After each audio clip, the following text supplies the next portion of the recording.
those watermen love the ocean, conserve it, and take better care of it than anybody else that I know of. And I think Proposal 2 is the best bet that we can do to sustain the socioeconomics that we have to do here, and not just Redondo Beach and all of the South Bay. The area off of Rocky Point, which has been a major area of controversy, closing that would be devastating to the residents of Redondo Beach and the surrounding South Bay area. This is the new California Fishing Game 2008. It'll tell you our fisheries here on our west coast are completely sustainable. We don't have anything overfished.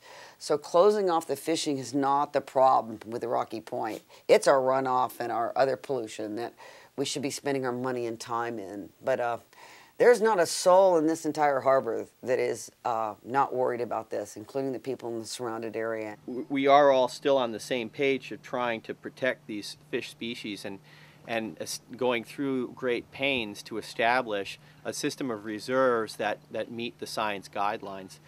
The problem that we face here in the city of Redondo Beach is that the socioeconomic analysis that's been conducted by EcoTrust has grossly underestimated the value of the areas in Palos Verdes to recreational and commercial fishermen based here in Redondo Beach.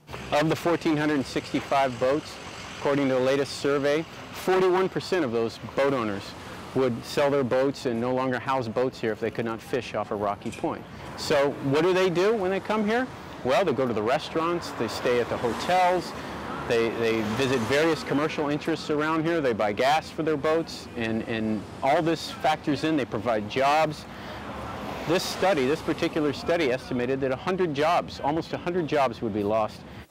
There's a trickle-down effect. Now, when EcoTrust did some of these studies, they did them from the docks. What we've done is we did a Michigan State study that was set up, and we've shown that the Redondo sport fishing, or the fishing here out of Redondo Beach, is a $47, $48 million business that we generate financially. We are in a tremendous amount of financial hurt here in California, and in Redondo Beach, and in the South Bay in general.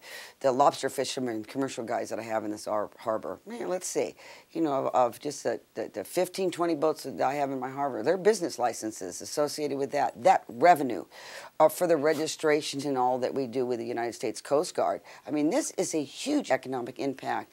You tell me what that financial impact's going to do. This is part of the heritage of our entire community.